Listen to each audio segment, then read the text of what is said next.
Guillaume, bonjour. Bonjour Virginie, bonjour à tous. C'était une promesse de la ministre des Solidarités, Aurore Bergé, l'a décidé l'été dernier, créer un pass colo. C'est fait, lancement aujourd'hui. Effectivement, l'objectif du gouvernement de créer un nouveau rite républicain, c'est donc une aide pour financer un séjour en colonie de vacances. 80% des enfants vont pouvoir en bénéficier. Cela va concerner les familles modestes et les classes moyennes pour des enfants âgés de 11 ans. L'aide, elle varie de 200 à 350 €. Elle n'est valable d'ailleurs que pour cet été.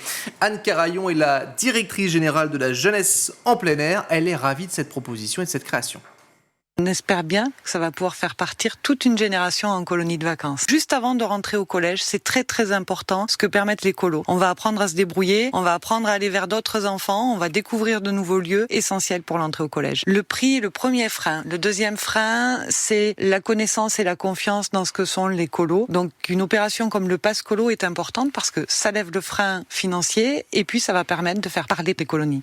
Alors, plus d'1 million d'enfants sont partis en colonie et en séjour l'an passé, contre près de 4 millions en 1960. La liste des séjours éligibles à cette subvention est d'ailleurs mise à jour sur le site internet jeune.gouv.fr. En visite sur le chantier du site olympique du Grand Palais, Emmanuel Macron en a profité pour faire le point à 100 jours du début des Jeux olympiques et paralympiques.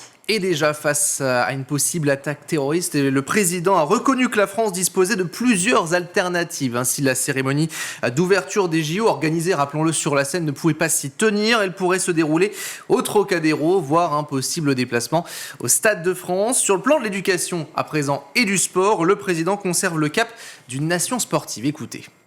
On devienne enfin complètement une grande nation sportive. On est une nation qui a porté et qui porte de très grands athlètes, mais où le sport est pas au cœur forcément du projet de la nation. Le sport, par les valeurs qui sont les siennes, le respect, la tolérance, les règles, a des vertus éducatives. Le sport ensuite a des vertus sanitaires. C'est le meilleur système de prévention. Et on a une des épidémies cachées du monde contemporain dans lequel on vit, c'est l'obésité des jeunes. Et le sport, c'est ce qui permet aussi la confiance en soi. Des jeunes qui ne réussissent pas forcément dans les matières académiques sont bons en sport et retrouvent la confiance. Tout ça fait que le sport doit être au cœur du projet de l'école.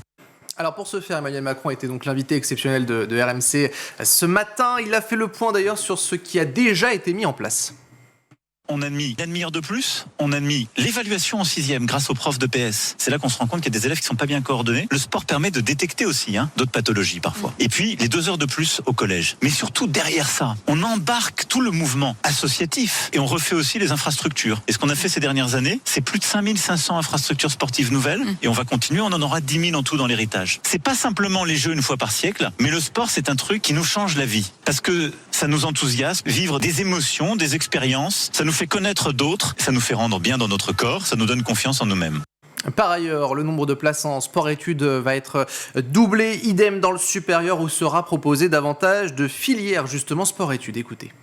Tous les enseignants qui vraiment jouent le jeu le constatent. On a beaucoup d'enfants qui parfois sont turbulents, hyperactifs. L'admire de sport, ça vous permet de bien apprendre. Donc ça pour moi, le sport dans le projet de l'école, c'est au cœur de la mission pédagogique de l'école parce que ça permet d'être en bonne santé, ça permet de mieux apprendre et ça permet d'avoir la confiance en soi. Et ça, on va le rendre irréversible à l'école, au collège, au lycée. Alors un mot des infrastructures, Emmanuel Macron en parlait de son héritage, notamment au programme. Il y aura donc de nouveaux logements, mais également des structures pour les scolaires. L'héritage, ce sera quoi? Plus de 4000 logements. Donc de l'activité, des logements, dans des quartiers qui en ont tellement besoin et qui sont des quartiers de renouvellement urbain essentiels. Le centre aquatique olympique, on va livrer là une des piscines de la Seine-Saint-Denis pour tous les scolaires et les associations. Il y aura à côté du paddle, il y aura des terrains de foot en salle. À Marseille, les infrastructures, elles vont rester aussi pour permettre justement la voile, la natation. Enfin, sur un sujet plus d'actualité, le président a été interrogé sur les dernières violences des semaines passées aux abords des établissements. Et pour lui, le sport est l'une des solutions. Ce sont des jeunes dont le cadre familial est explosé. Des jeunes qui parfois sont à l'aide sociale à l'enfance. Des jeunes qui sont dans ce qu'on appelle les familles monoparentales. Le sport fait partie des réponses. C'est pas la seule, mais fait partie des réponses. Parce que le sport, c'est ce qu'on disait, ça vous apprend à respecter des règles. Ça vous apprend à aller au vestiaire, à bien vous tenir, à rentrer sur le terrain, à avoir des partenaires, à vous dépasser vous-même, à respecter l'adversaire, à respecter un arbitre. oui. Des tas de choses qui dans la vie de tous les jours sont fondamentales. Ce qui permet de ne pas aller dans ce qu'on appelle l'anomie, qui fait qu'il n'y a plus de règles, qu'on est dans un monde liquide où tout ressemble à tout. Le sport, ça fait partie des réponses, ça a une valeur pédagogique, ça a une valeur de respect. Et donc c'est pas la seule, je suis pas naïf du tout, mais je pense que ça aide beaucoup parce que ça éduque. L'enquête administrative lancée par Nicole Belloubet après l'agression de Samara à Montpellier se prolonge d'une semaine. Néanmoins, nous avons déjà les premiers résultats de l'enquête. Effectivement, il y avait une situation conflictuelle complexe connue dans l'établissement et qui était suivie de près. Autre constat, c'est l'usage malveillant étendu des réseaux sociaux, notamment au travers de comptes fichas, enverlant affiches. Cela permettait de mettre des photomontages humiliants, des vidéos détournées à l'origine notamment d'un climat d'agressivité. Les propos aussi en cause apparaissent comme à caractère sexuel et sexiste. Une vingtaine de personnes ont été entendues.